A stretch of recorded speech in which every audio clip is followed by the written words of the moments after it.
दो शब्दों में अगर कहूं तो उनके फैसले जो हैं ईमानदारी पूर्वक देशभक्ति और देश की सुरक्षा के लिए लिए जाएंगे सारे फैसले, जिसमें देश अंदर से भी और बाहर से भी सुरक्षित रहे। ये डिक्टेटरशिप अगर देखनी है तो सन 75 इंदिरा गांधी को देखो, वो मैंने देखी हुई है, मैंने वो डिक्टेटरशिप देखी हुई है।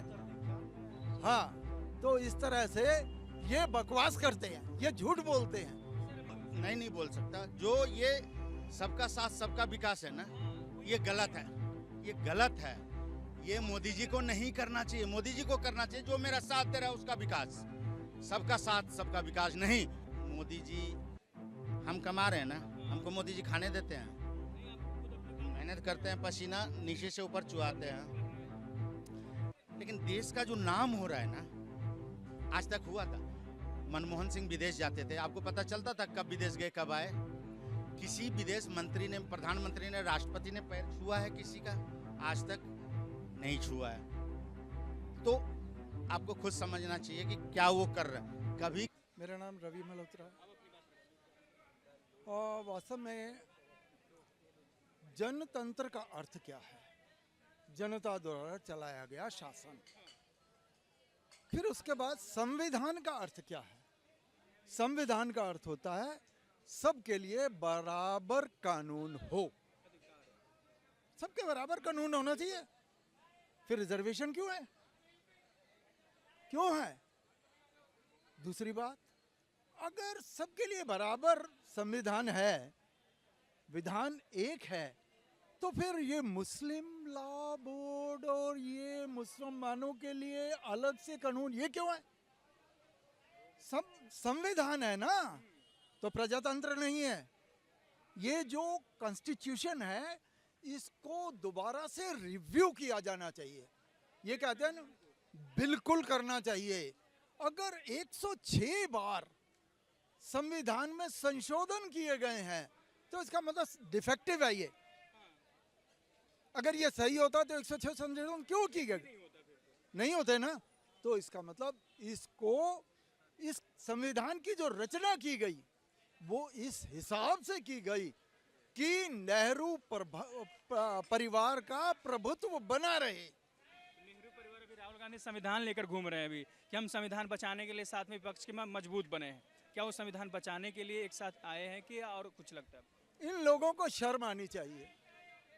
सन 75 की इमरजेंसी लगा करके इसकी दादी ने क्या किया? संविधान के साथ कितना बड़ा खिलवाड़ किया। 18 महीने तक फंडामेंटल राइट खत्म कर दिए। किसी आदमी का कोई अधिकार नहीं। जो आदमी 20 सूत्रीय कार्यक्रम को साइन करेगा वही आगे बढ़ सकता है। मुसलमानों के घर गिरा दिए और 1 लाख बेगुनाह लोगों को रातों रात उठा करके जेलों में बिना किसी आधार के बंद कर दिया और उनको किसी तरह से कोई जमानत कुछ नहीं देने की स्वतंत्रता नहीं थी। तो ये जो लोग इस तरह का ड्रामा कर रहे हैं वो संविधान के साथ खिलवाड़ कर रहे हैं।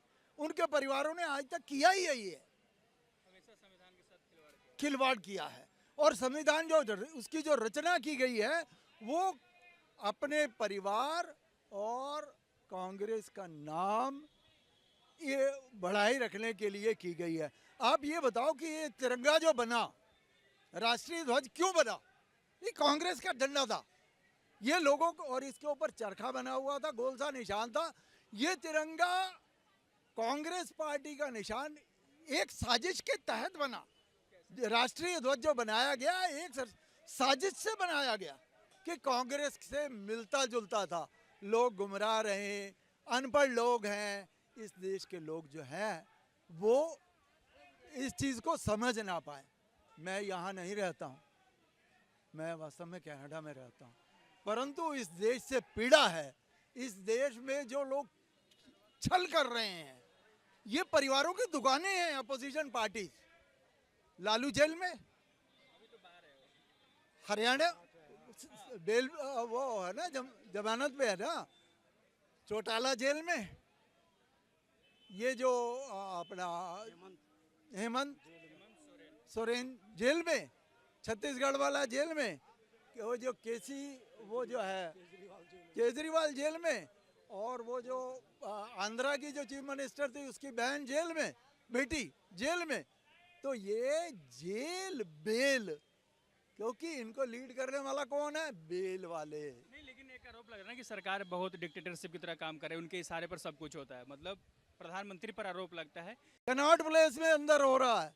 डिक्टेटरशिप होती तो हो सकता था। ये डिक्टेटरशिप अगर देखनी है तो सन 75 इंदिरा गांधी को देखो, वो मैंने देखी हुई है, मैंने वो डिक्टेटरशिप देखी हुई है। हाँ, तो इस तरह से ये बकवास करते हैं, ये झूठ बोलते हैं। सर, अभी गठबंधन की सरकार एनडीए जो बनी अलायंस, उसमें बहुत बड़े बड़े फैसले लेने की बात हो रही थी पहले, कि 100 दिनों में बहुत बड़े फैसले लिए जाएंगे। आपने बहुत अच्छी बात कही, लेकिन मैं जानना चाहता हूँ कि कौन से बड़े फैसले लोग जनता देखना चाहती है और जनता के मन में क्या उम्मीद है, कौन से फैसले हैं वो? ये गठबंधन नहीं, ये ठगबंधन है, ये ठगों का गिरोह है। और ये जितने लीडर हैं, केजरीवाल ने कितना सच किया, आज लोग प्यासे मर रहे हैं।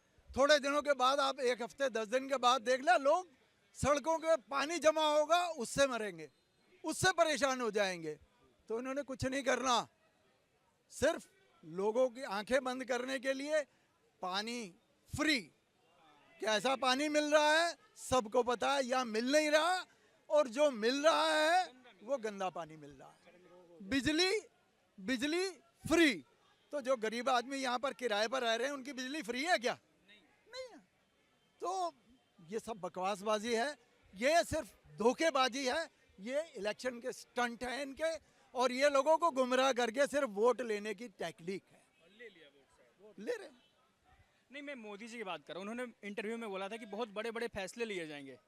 कौन से बड़े फैसले होंगे सर, जो जनता देखना चाहती है कि मोदी जी ये योजना लाएं या बिल लाएं, ये कुछ ऐसा है कि मोदी जी की जो सोच है बहुत दूर की है।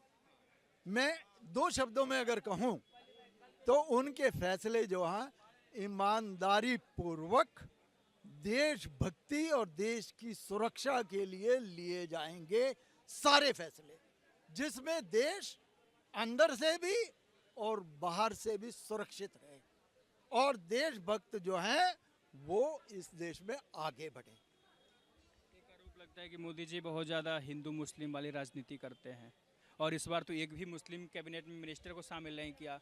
मुस्लिमों के साथ बिल्कुल दुर्व्यवहार हो रहा है। आप क्या मानते हैं सर?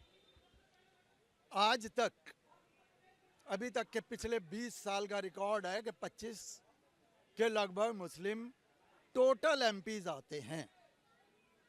टोटल जीत के जो आते हैं, मैक्सिमम 27 आए हैं 25 साल में, और इस बार मेरे ख्याल में 24 या 25 हैं। तो कितनों को मिनिस्टर बनाना है भाई? 542-43 सीटों में से अगर 25 लोग हैं तो कितने मिनिस्टर चाहते हैं? आरोप लग रहा है कि एनडीए गठबंधन में नहीं बने एक भी, मोदी सरकार में इस बार एक भी नहीं। पिछली बार थे मुख्तार अब्बास नकवी, फिर एक थे नजमा है अब्दुल्ला, कोई थे, इस बार कोई नहीं है। तो मुस्लिमों का पक्ष कौन रखेगा? ये आरोप लग रहा है कि सिर्फ हिंदू की बात हो रही है इस कैबिनेट में। जब मुस्लिम कम्युनिटी टोटल ब्लैकआउट कर देगी बीजेपी के अगेंस्ट, बिल्कुल ब्लैकआउट करेगी। नकवी जी से या शहनवाज जी से ऐसी बात सुने हो जो आप बोल रहे हो? उनको तकलीफ है? फिर अब्दुल्ला शादी में मैंने कहा था ना, बेगाने शादी में अब्दुल्ला दीवान। शहनवाज जी को तकलीफ नहीं, नकवी जी को तकलीफ नहीं। शहनवाज जी अभी खुल के प्रचार किए बिहार में, और 2025 में जो चुनाव है उसमें वो खुल के आएंगे। तो किसी को ये मौका देते हैं, ये मौका देते हैं। हमारे स्वास्थ्य मंत्री थे अश्विनी चौबे जी, टिकट नहीं दिया। हम लोगों ने भी सोचा भूमिहार ब्राह्मण है, टिकट नहीं दिया यार, बड़ी टेंशन। क्या क्या कुछ सोच के रखे थे ना, वो कुछ बैकेट रखते हैं ना वीआईपी में। तेलंगाना का राज्यपाल बनाए, अब देखो खुशी की लहर, कुछ ना कुछ तो दिया। लेकिन विपक्ष आरोप लगाती है कि सबको लेकर चलने की बात हो रही है, तो सब कहाँ है इसमें? मुस्लिम तो है ही नहीं। देखो, मैं पब्लिकली तो बोलना नहीं चाहता हूँ, और जो नहीं बोल सकता। जो ये सबका साथ सबका विकास है ना, ये गलत है, ये गलत है। ये मोदी जी को नहीं करना चाहिए। मोदी जी को करना चाहिए जो मेरा साथ दे रहा है उसका विकास। सबका साथ सबका विकास नहीं। कितने वोट आए? अरे कुछ काल नहीं बनाया, तीसरी बार शपथ लिए ना। नहीं सर को बोलने दीजिए। तीसरी बार शपथ लिए ना वो। ओम बिरला के अगेंस्ट में आज तक स्पीकर का चुनाव कब हुआ था आप बताइए? 10-15 साल से तो नहीं हुआ था, हुआ ही नहीं था, पहली बार हुआ है। होता नहीं था, हुआ नहीं था। 99 में आप मजबूत बोल रहे हो, 99 को आप मजबूत बोल रहे हो। राहुल जी को कैसे इज्जत दिया मोदी जी ने, आपने देखा जब ओम बिरला को लेके जा रहे थे। ये उनका संस्कार है। और दूसरी बात कि विपक्ष जब तक मजबूत नहीं होगा, मैं खुद बोल रहा हूँ, मैं कट्टर सपोर्टर हूँ बीजेपी का, विपक्ष जब तक मजबूत नहीं होगा तो सरकार अच्छे से नहीं चलेगी। अच्छा, मोदी जी की एक बात याद है आपको, जो बोले थे कि बहुत बड़े फैसले लिए जाएंगे, सरकार बनेगी मेरी, तो नहीं लिया अभी तक कोई फैसला नहीं लिया? एक भी फैसला नहीं सुना आपने? अभी तक तो नहीं सुना, लेकिन कौन सा फैसला सुनना चाहेंगे आप? नहीं अभी जो फैसला लिया उन्होंने, एक तो लिया है, आप बताइए ना। अभी तक तो नहीं लिया। सर आते ही पहला फैसला लिए हैं, मुझे ध्यान में थोड़ा नहीं आ रहा है, आते ही फैसला लिए हैं। जनता जानना चाहती है, वो कमेंट करती है, पूछती है। हाँ, किसान वाला फैसला लिए। अच्छा, दूसरी बात, जो वो फैसला लेंगे अभी, पहला तो वो लेंगे अभी जनसंख्या कानून नियंत्रण का, वो लेंगे। दूसरी बात, आपने सुना होगा कि कश्मीर में अभी कितने 70 बीघा या 70 कितना खरीदा, जमीन नहीं खरीदा, आज ही सुना होगा आपने, आज ही। किसने खरीदा बताइए? कोई खरीद सकता था? मेरे तो न्यूज में मैंने पढ़ा, थोड़ा स्किप कर गया। आज ही खरीदा 70 बीघा जमीन कश्मीर में, ये कभी नहीं हुआ करता था। हम नहीं बोल रहे हैं कि मोदी जी, हम कमा रहे हैं ना, हमको मोदी जी खाने देते हैं, मेहनत करते हैं, पसीना नीचे से ऊपर चुहाते हैं, लेकिन देश का जो नाम हो रहा है ना, आज तक हुआ था। मनमोहन सिंह विदेश जाते थे, आपको पता चलता था कब विदेश गए कब आए? किसी विदेश मंत्री ने, प्रधानमंत्री ने, राष्ट्रपति ने पैर छुआ है किसी का? आज तक नहीं छुआ है। तो आपको खुद समझना चाहिए कि क्या वो कर रहे हैं। कभी किसी भी प्रधानमंत्री के आवास पे ताला नहीं लगा रहता था। आज 40 कमरों का होता है, जो मैंने सुना है, मैंने देखा नहीं है। प्रधानमंत्री का आवास 40 कमरों का, सब में ताला लगा हुआ है। माँ भी जिंदा थी, नहीं रह सकती थी, भाई बहन कोई भी वो नहीं रह सकता था। लेकिन आज तक ऐसा हुआ था? हमारा फूफा ताऊ जीत जाए तो हम तो वहाँ चौधरी बन जाए जाके। ये 4 बजे सुबह उठते हैं, खाते क्या हैं? खिचड़ी, दलिया। एक नौकर रखा है अपने कमरे में। इनके जैसा प्रधानमंत्री आज तक ना हुआ है ना होगा। अंतिम सवाल पूछ रहे हैं आपसे, ये जो सरकार आरोप लग रहा है कि सरकार 5 साल नहीं चलेगी, क्या आपको लगता है चलेगी या नहीं चलेगी?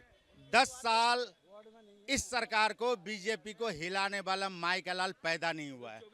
10 साल, 29 की बात कर रहा हूँ, आप तो 24 की कर रहे हैं। मैंने यहाँ इसी जगह पे अपना स्टेटमेंट दिया था, मैं अभी दे देता हूँ न्यूज़ 18 में, कि 24 तो छोड़िए, 29 की बात कीजिए। आज फिर मैं बोल रहा हूँ, 24 छोड़िए, 29 छोड़िए और 34 की बात कीजिए। हाँ,